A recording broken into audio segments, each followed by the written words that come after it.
really glad to see everyone here this morning. I'm Mari Cordes. I'm a registered nurse. I've worked as an RN in Vermont, I think for 35 years. I've started to lose count. I'm currently working as a cardiology nurse on Miller 4 at UVM Medical Center. And I can say, even though things have gotten much harder over the last 5 years, especially during COVID, I can still say that I'm very fortunate to be able to say that I still love my work and my career. I wanted to talk really briefly about the situation that healthcare providers find ourselves in often, especially working in the front lines, like the emergency room, or Travis Beebe Woodard, a friend of mine over there, and I provided medical disaster relief in Haiti after the earthquake. And I've worked in a few other disaster relief areas. And and then during COVID, we often were called and referred to as heroes. And I've never liked the assignation of that title. It doesn't feel right. We are just human beings. I'm a grandparent. We're children. We're brothers and sisters. We're just human beings with a specific set of skills. Most of us are called and driven to fix problems when they arise in front of us, so that's why we move toward the front lines. That's just who we are. And the calling us heroes, although I can appreciate what I think is the intent behind it, creates a division, adds to a division between us and everyone else. And I think in some cases, unconsciously provides motivation to not get involved. The heroes are there, the heroes are doing it. They are not human beings, they're heroic.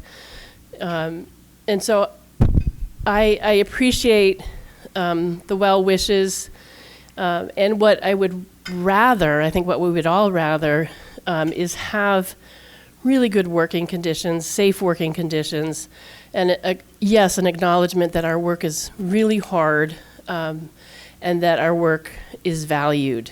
But please join us, and this morning is a great way to do that, in figuring out how to make our workplaces safer and better. Thank you.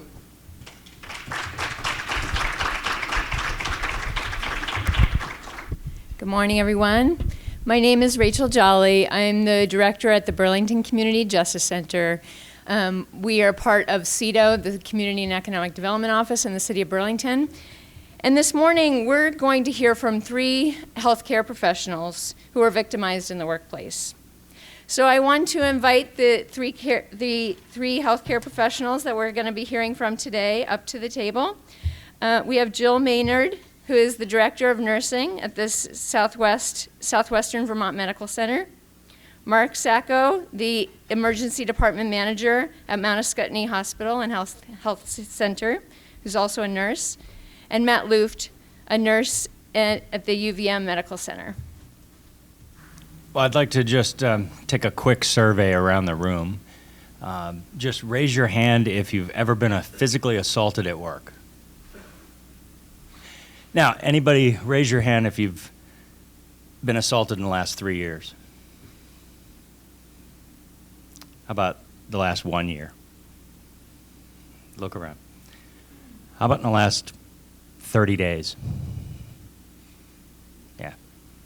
So it's an ongoing thing. It hasn't stopped. It's only gotten worse. So we're here.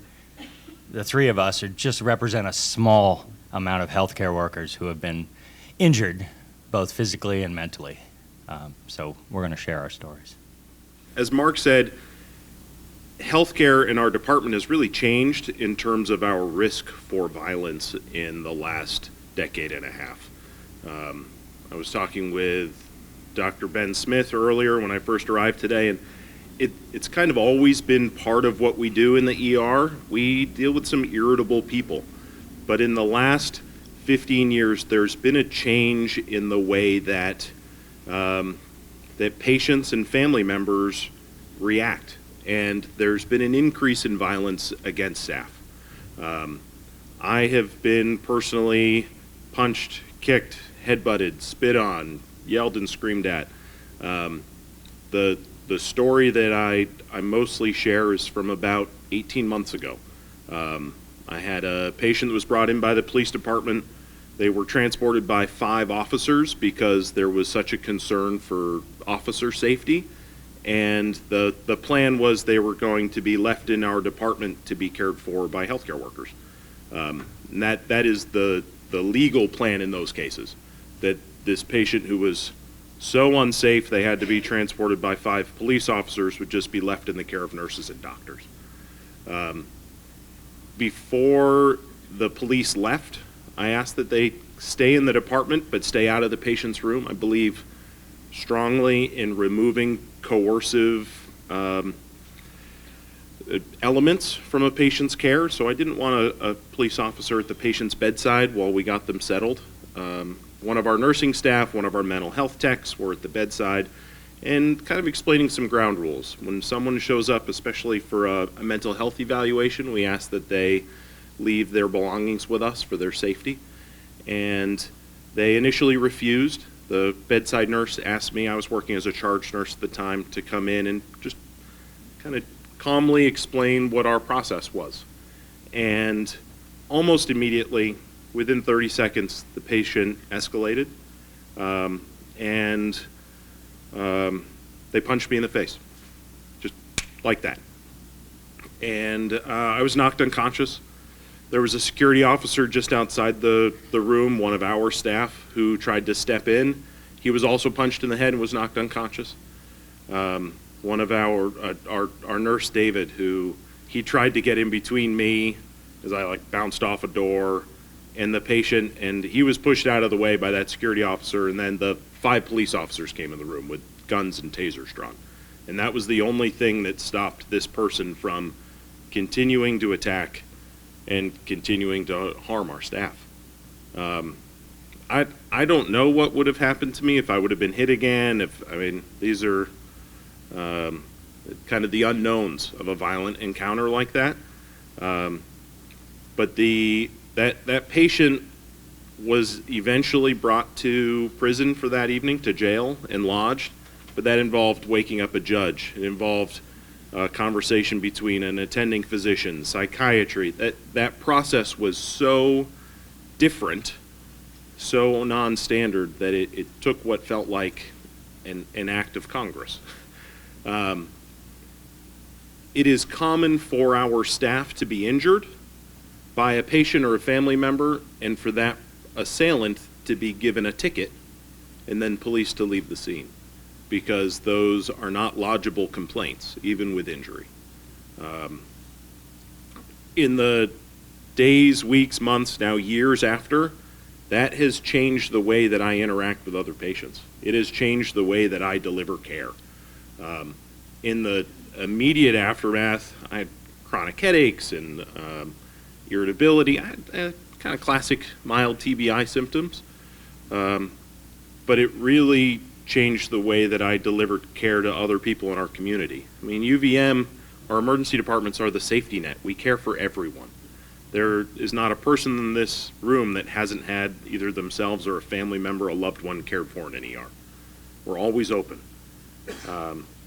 And in those days after, really months after, I was more apt to go hands-on with a patient. I was more apt to recommend restraints or medications to sedate people because I was scared, and I still am. I would notice that before I had a conversation with someone who was escalating, who had a potential for violence, that my heart rate would increase, that my voice would tighten, that I would shake. And I had to do breathing exercises, and I had to internalize some of those emotions and really change the way that I approach those patients, because I was terrified, because I didn't want to get hit again. Through a lot of time and a lot of exposure, I mean, I've told this story 3 or 4 times just in the last 3 months to an audience like this, it gets easier.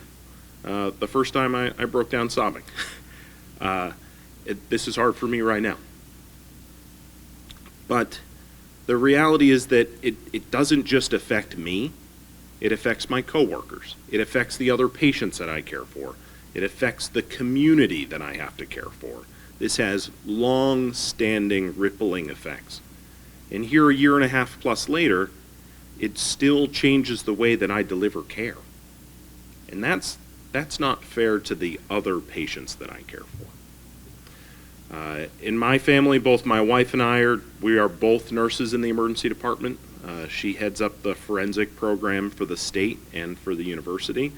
And I worry about her too. And I think that type of burden on an individual, on a family, on a department, on a community of healthcare workers is more than you can reasonably ask. Giving our law enforcement officers the opportunity to use their judgment, to use S36, to remove those patients, those family members that are a direct threat to staff, to other patients, family members, and to their community, is a tool that we need to keep our staff and our community safe. So I appreciate you being here this morning to kind of listen to the stories that we have and the effects that it has caused. And I really appreciate that you would consider this as a necessary tool for our safety. Thank you. My name is Jill Maynard, and I currently serve as the Director of Nursing for the Emergency Department at Southwestern Vermont Medical Center in Bennington. And I really appreciate the opportunity to be here, and I appreciate that all of you are in the room here today. I did speak a couple weeks ago, time flies, I think it was a couple weeks ago, at a joint meeting with the Health and Wellness Committee and the Judiciary Committee. And, as you just heard, every time you sort of tell your story, it gets a little bit easier, but I don't stand up here and speak to you on behalf of myself today. I speak on behalf of nurses in this beautiful state and nurses in this country, because this is an ongoing issue that's progressively getting worse. And so I take that very seriously as a voice of nursing, not just a voice of SVMC, because the messages you're going to hear, the stories you're going to hear, you can pick that up and you can drop that in any emergency department in this state. Probably this country, I guarantee this country. And so I want you to think about that as I'm speaking, is that though I'm one person, I don't know how many nurses, I should know that, are employed in the state of Vermont, or healthcare providers, but I can tell you that I'm speaking for every one of them. And so I began my career at SVMC about 20 years ago. I've done various different things throughout that career, which has led me into this current role that I said that I'd never take. So throughout the course of my career, I've dealt with my fair share of challenges.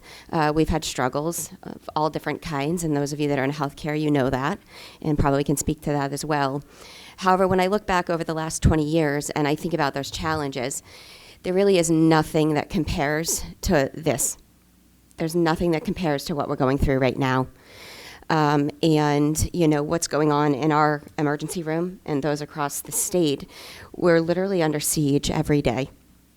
Every day that we come to work, we're under siege. I've never thought about leaving emergency medicine. I joined emergency medicine when I was 16 years old. I was in high school. I was a varsity athlete. I was a straight A student. I was so committed to taking care of people that I joined the local rescue squad. I gave up my weekends so that I could be on call, because they wouldn't let me be on call on a school night. And so I've never thought about it. I've never thought about leaving. It's really just part of who I am. And if you went into a room with 100 nurses, you'd definitely pick out the ER nurses. So in the past, let's say 12 months, 24 months, I've thought about it. I've thought about leaving my current role. Day to day, I feel ineffective when I can't keep people safe. And in fact, over the last 12 months, I've even thought about leaving the profession. I've wondered, why am I doing this to myself? Why do I have to drive the long way home just so I can have more time before I have to face my family or speak to my children? And then I realized that I went into nursing for a reason. It's a calling, and I can't walk away on nurses right now, and that's what's kept me in this profession. In 2020, when the pandemic hit, nurses and healthcare workers were hailed heroes.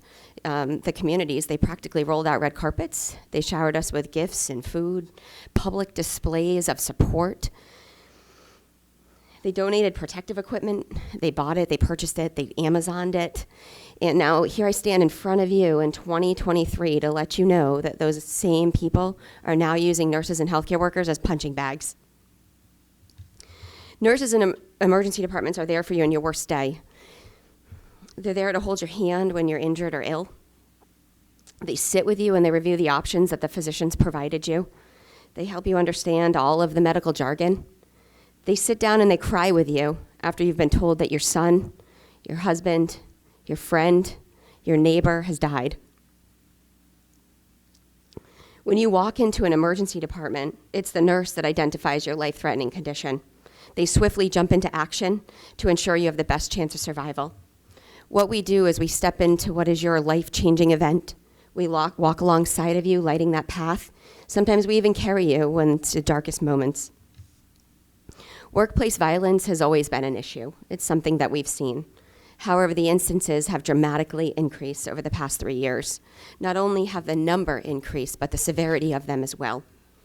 COVID forced hospitals to become flexible and nimble, made us quickly adapt to different things or things we didn't know. However, currently, hospitals are now left in a frankly unsafe and vulnerable position. In the current state, hospitals and medical practices lack capacity, and the only place that patients know to go or can go is the emergency department. Due to no fault of their own, emergency departments are beyond capacity every day. There are no skilled nursing beds for your grandmother that you can no longer take care of. There are no pediatric intensive care unit beds for your child within a 6-hour radius of your home. There are no ambulance resources to transport your husband to a major medical center to receive a life-saving stent when he has a heart attack. And there are limited to no coordinated mental health services in this state. This forces EDs to board patients for hours, days, or weeks. All of this leads to an increased risk of violence. In the past, healthcare workers, who by state law are considered protected, they were made to feel guilty calling the police when they were victims of violence in the workplace. They were interrogated and then informed that because they didn't sustain severe physical injury, there was nothing that could be done. In fact, this happened to me one time. I was injured at work.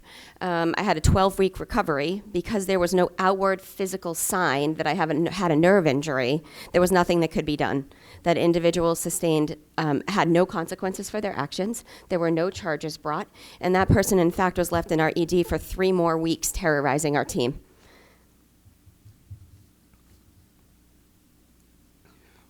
We're also told that because a patient has a mental health diagnosis, they can't be held responsible for their actions. And then pursuing any legal action often just leads to re-traumatizing the healthcare worker. Once healthcare workers began to realize how ridiculous this all was, they all started to come together and take a stand. That stand is what has brought us here today, a very important conversation that's well overdue.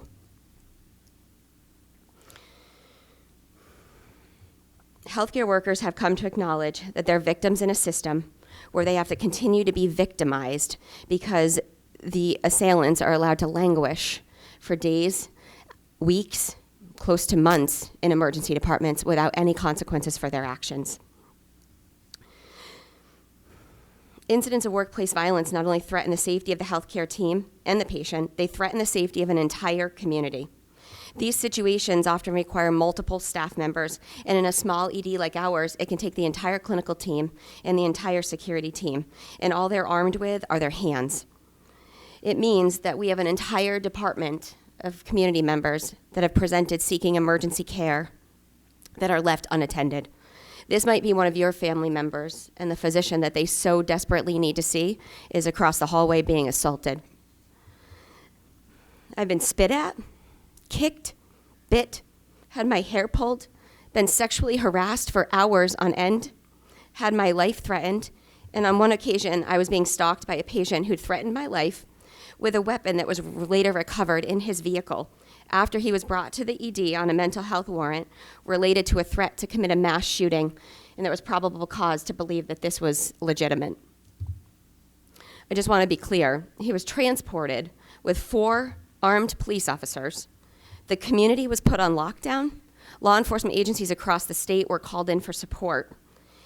And he was dropped in my ED with a team of 6 nurses, all of them female, and not a single one over 130 pounds. He proceeded to terrorize our staff for days before a mental health facility would even consider taking him. He was deemed too acute. There weren't enough resources at our inpatient units to care for him. Shortly after his release from a brief inpatient stay, he began showing up in places where I was. This included the dirt road near the driveway to my home, the home that I was in with 2 small children. Although I had been reassured that his weapons had been taken, you and I both know how easy it is to get those things on the streets. Imagine this. Your daughter's committed her entire adult life to caring for others. She goes into one of the most trusted professions in the country, and she calls you because she had to have a meeting today with the police officers. The goal of this meeting was to learn some tactics to keep herself safe. During this meeting, I was instructed to never walk unattended to my car, to never drive home the same way twice, grocery shop out of town, and not to bring my children into public spaces, quote unquote, until the dust settled. I guarantee that you'd be demanding action. All of this simply because I went to my nursing job. My career has led me into a leadership role. As the nursing director of the ED, I take full responsibility for the safety and well-being of every staff member that reports to me. In fact, I probably lose the most amount of sleep worried about their safety. They often look to me in the most extreme cases to create a plan for their safety. Handling incidences of workplace violence when we have limited to no resources are devastating to the team and to me as their leader. Another incident when I was called early one weekend morning. The staff member was crying and clearly distraught. He informed me that he wasn't sure how the team was going to get through the shift, and the nurses were ready to walk out. An individual was brought to our ED, again this time with 6 armed officers, on a mental health warrant. He has a significant history of violence with a mental health diagnosis. He's had multiple assaults on healthcare workers in multiple different states and assaults on his family. These assaults have been career-ending for a number of the healthcare workers, one of them nearly fatal. He was left in our ED, where we have limited psychiatric support, and deemed in need of involuntary treatment. For the next 12 hours, he terrorized our team, sexually harassing the female staff members, using hate speech towards another staff member because of his gender identity. And he made threats to kill specific individuals while making gestures with his hands like he'd choke them or shoot them. All of this while laughing and letting everybody know that he would never be held responsible for his actions because he has a mental health diagnosis. When I arrived to the ED, the department was full of patients. There were patients in the waiting room, there were patients in the hallway, and the staff were trying their best to take care of these patients. But when your life is at risk and you don't know if you're going to survive that shift because of this individual that's been in the emergency department, it's very hard to focus at the task on hand. There was a nurse that met me at the door. I didn't have my coat off. I hadn't gone into my office. I only knew pieces of the story. And she said, "You have to do something or I can't stay here. I have children at home and I need to go home alive today." After multiple calls, I was informed that there wasn't a single law enforcement officer in the state that could come to the department to help protect the staff. And I know our executive management team would spare no penny to keep our staff safe, and I would have full liberty to authorize an officer to come be in the unit.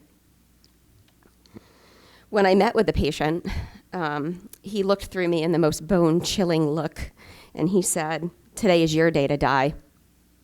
Again, laughing, taunting me about how he wouldn't be held responsible for any of his actions, and he could, in fact, kill us, and there would be no consequences. After hours and multiple phone calls, the police department was given permission to remove the individual from the ED. However, the damage was done. We almost lost multiple nurses on this day. Every time we lose an ED nurse, it takes a minimum of 9 to 12 months to recruit and orient, probably at a cost of about $100,000. Losing just one is crippling for any ED, but specifically ours, which is small. Not only does it take time and money to orient new ED nurses, you can't replace experience. It is impossible to take a new graduate nurse and receive the same level of expertise that you do from a veteran ER nurse. We can no longer and will no longer tolerate this violence inflicted on us each and every day. And so I know my examples shed a light on patients that come to the emergency department with a mental health diagnosis. But the thing we need to understand is not every mental health patient is violent, and many of them aren't. And the violence inflicted on us isn't just from mental health patients. In fact, look around the room. I guarantee there are individuals in this room that carry a diagnosis that falls under mental health, anxiety, depression.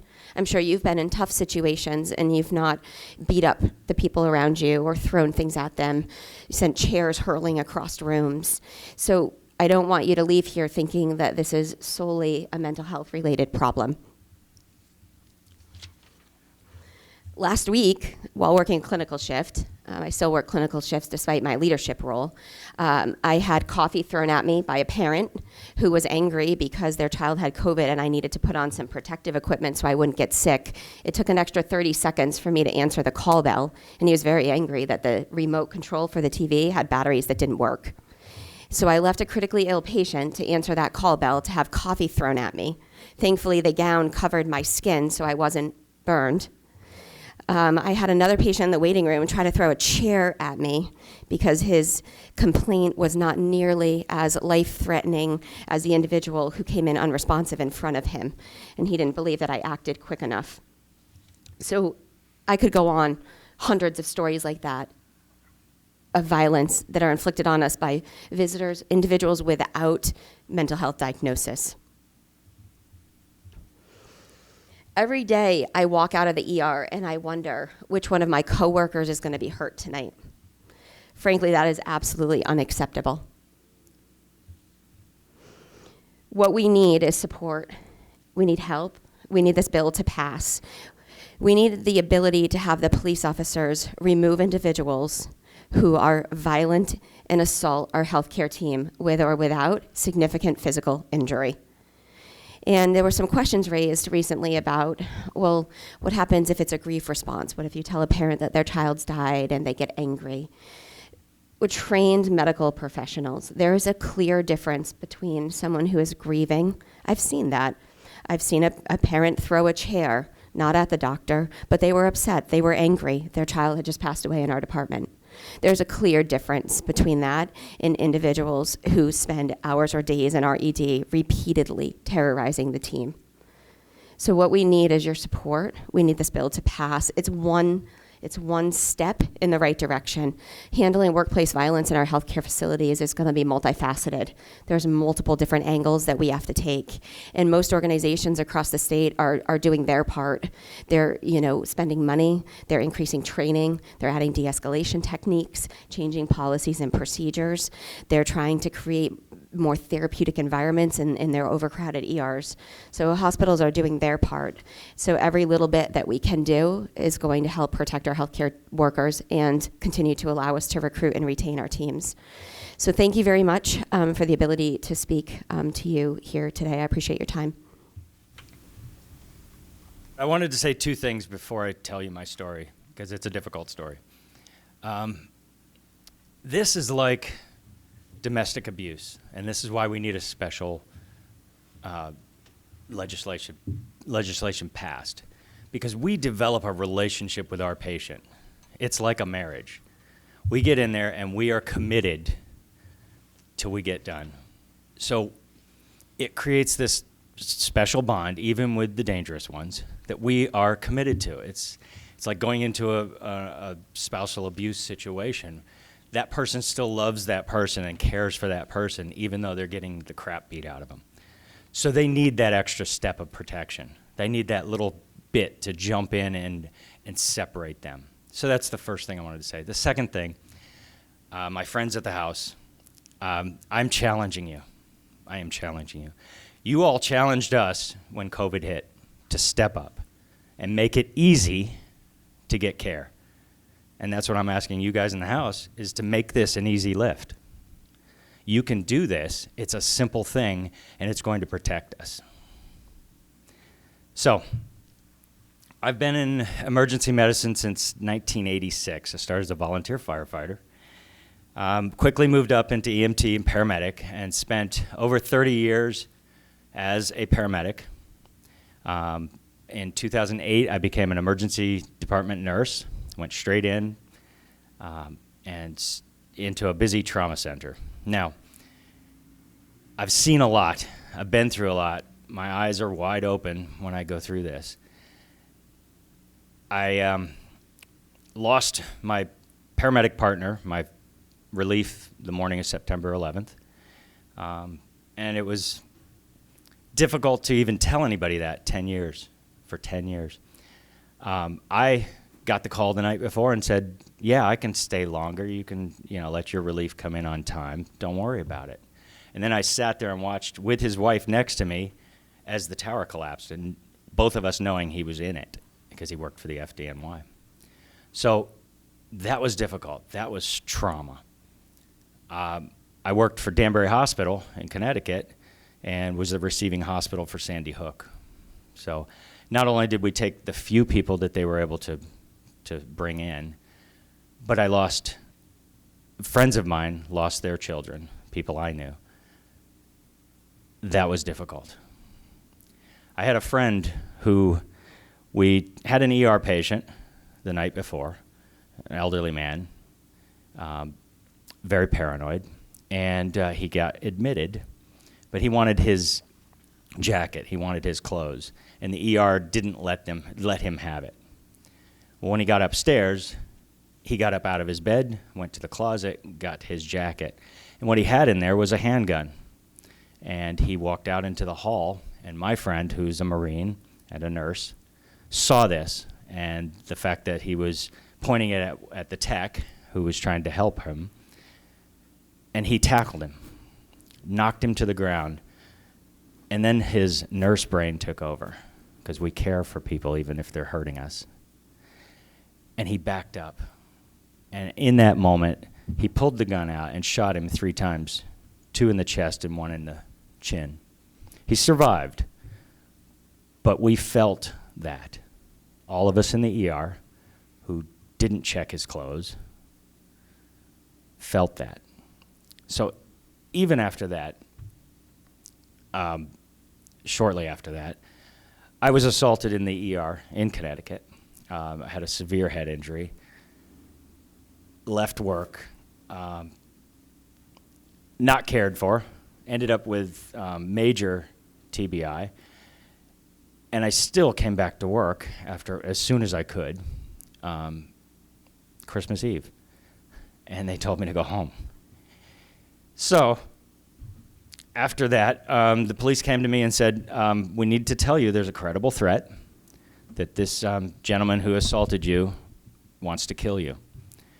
We suggest you get a gun and you get a carry permit and you protect yourself. And I did in Connecticut. I had to get a concealed carry permit, carry a weapon, and watch everybody around me.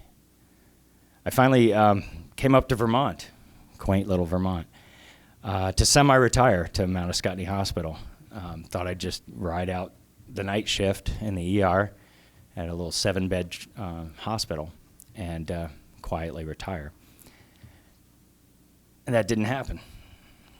So 3 years ago, January 30th, 7:15 in the evening, a young man who had been brought in by 3 police officers and left in our ER, visibly and obviously angry and full of rage, who was deemed homicidal and suicidal, was left in our ER. And after a few hours, at 7:15, when I came on shift, we determined that he was going to be committed. And the doctor had come down, the hospitalist was talking to the family to advise them of this. Lee Morissette, our chief PA, and myself were in the room with this patient, attempting to just calm him down, let him know what was going on. Now, I'm known as the patient whisperer. I have this ability to calm people down, to use the right words, to get my message across, to get them to do the things we needed. So I was doing that. And I teach this, it's my mission in life, is to teach this to every healthcare professional across the country, is how to talk to people. It's called verbal medicine. It's the language of healing. I know when it's going to work and when it's not going to work. And this was one of those situations. It was not working. And I kind of knew that after he had slapped his mother's coffee off the counter onto me. I still smell that coffee, and I still have that memory. So as we attempted to calm him down, we noticed he was not looking at the door to escape, because in Vermont I would have stepped aside and let him go. He was looking around the room for something that he could rip off the wall and kill us with. And I know that because he told us that. He told me specifically, I want to stab you to death. Then I want to stab the rest of the staff, and I want to kill myself. Upon saying that, he hit the only thing that he could find in the room, and it was a paper towel holder right next to my head. He attempted to smash that so he could get something sharp and stab me to death with it. So when he hauled off the second time to attempt to break this, I had to step in. I had to grab him, and at the time, I was only allowed to do a therapeutic hold. I was not able to defend myself, according to our policies. So I grabbed him, and I brought him to the middle of the room. At that moment, his rage grew so intense that he began pummeling the back of my head and to the right of my head. I tried to bury my head as close to his chest and his neck as possible to eliminate the force, but it didn't work. So after he got multiple shots in, Lee came around the stretcher, grabbed his legs, and we picked him up and put him on to the stretcher. We yelled for help. There was none. Now, this is a critical access hospital. Typically, during the shift, we have 3 people. We have a tech, we have a nurse, and we have a PA. Thankfully, and I'm probably standing here today because of it, it was shift change. So we had 6 people total in the whole place. We had one 7th person, our security. Our security was a maintenance person who had some training. But this evening, it was a small young kid, probably I think he's 19, didn't have a lot of experience, and he wasn't there. He was across the building, so it took him a while to get there. So in the meantime, as Lee and I put him on the stretcher, he hits me again, punches me square in the face, knocks me back just far enough so he can sit up, and he begins punching repeatedly and as violently as I've ever seen the back of Lee's head. He gets 2 quick shots in before I can regain my balance and throw a block. And I blocked the 3rd punch. And I have a picture of a big bruise on my wrist. Lee has a memory of looking up and seeing the fist come in and seeing my hand come into frame. After I blocked it, he grabbed my forearm and attempted to rip this muscle out of my body. He was trying to do so much damage to anybody that was anywhere near him that we ended up injuring 4 out of 7 people that night. 2 of us couldn't complete the shift. I'm not even sure what happened with the rest of them. I can tell you that out of the 7 people who were involved in that incident, there are only 3 of us still working in emergency medicine. That's huge, especially for a small ED. Now, as the other people came in, he would attack, bite, kick, scratch, anything he could to harm us until we were able to get him restrained in 4-point restraints. And this is where we're a little odd. We really are.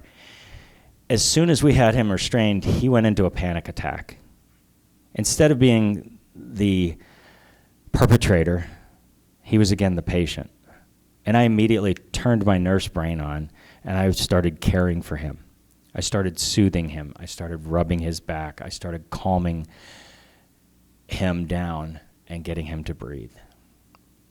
Even though I was dizzy, I had this incredible ringing in my ears, I still knelt beside this young man and gave him that loving care that we are almost obligated to do. We can't help it. As soon as he calmed down and the other nurses were able to take him, they pulled me out of the room and put me on a stretcher, and I became a patient. That night, I ended up with torn tendons in my left arm, torn tendons in my left shoulder, a severe TBI.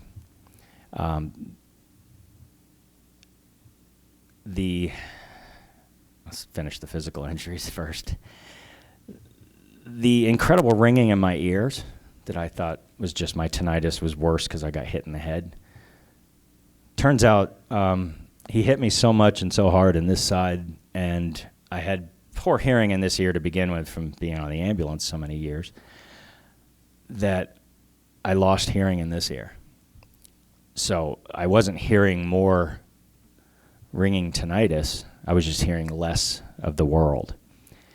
That's pretty devastating. I'm a musician. I enjoy music. And that was something that I used as therapy.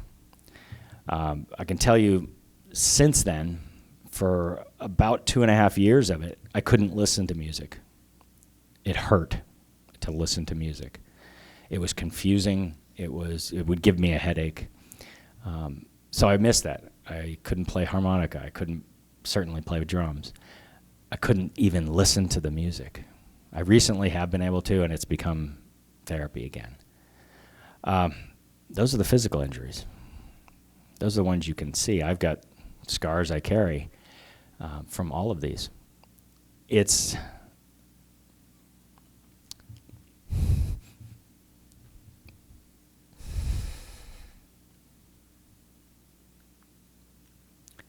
the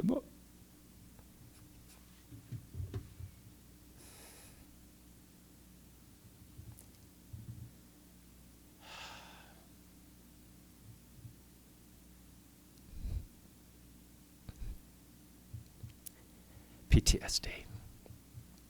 PTSD.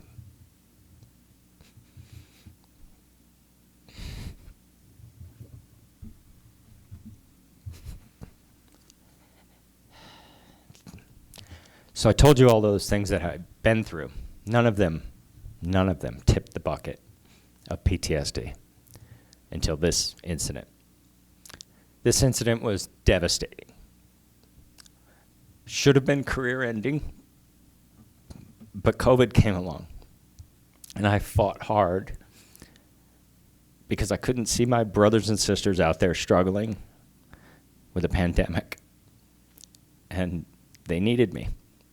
So I fought hard to do that. Fighting hard, I spent about a month and a half solid in my bedroom with the lights off, no TVs, no phones, with ice packs on my head because I had severe headaches. If I tried to watch a TV show, I would go back into a severe headache, blurry vision. Of course, I had to have the sound up because I didn't know I was hard of hearing at the time. So I just gave up. And I gained over 40 pounds because over that month and a half, we had to try things. We had to find a medication that could allow me to sleep. At one point, I was unable to sleep more than 1 hour exactly. I would wake up screaming, kicking, fighting. The pervasive going over the scenario. I couldn't stop the scenario for the first, I would say, 3 weeks. I could not actually think of anything else. I would run that scenario exactly every minute, every second, every hit, everything, over and over, to see where could I have made a difference, where could I have fixed this, where could I have stopped my friends from getting injured as well as myself. It was driving me crazy.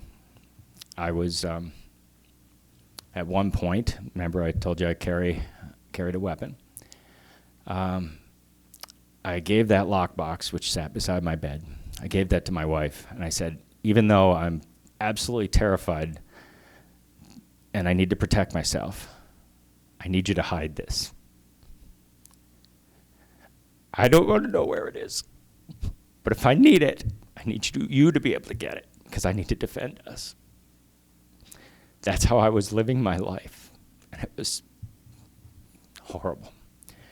After, I don't know, I've lost track of time, but probably 3 or 4 months, I was able to walk into the back door of the hospital, the farthest entrance from the ED. There's no way I could go to the ED. It took months to get to the front door of the ED, not inside, just the front door. Knowing that my people were in there needing me and me not be able to go in there. Months more, I was able to get into the ED, start to help. I now am the emergency director for that same department. It's a struggle every day, and I tell my wife, who witnessed our testimony when PTSD triggered, I had to explain to her, 70% of the time, I'm happy. I can walk in there. It takes me a minute, breathe, and walk in. 30% of that time is a struggle. It can be difficult. It takes me a little while. It takes me some music therapy. It takes me some self-talk. 5% of that 30% is the terrifying thing that a lot of you witnessed at my testimony when the transformer blew and it sent me into a PTSD. It's uncontrollable. It happens in my ED where I have to walk away. I have to go take a walk. It's no way to live. And that's why I'm here, and that's why I'm willing to go through what I'm going through, because I think this is so important that we pass something like this. And again, I challenge you to make this an easy lift in the House. They did in the Senate, and I want this bill. I want to stay working. I thank you for putting up with all this, and I appreciate your time.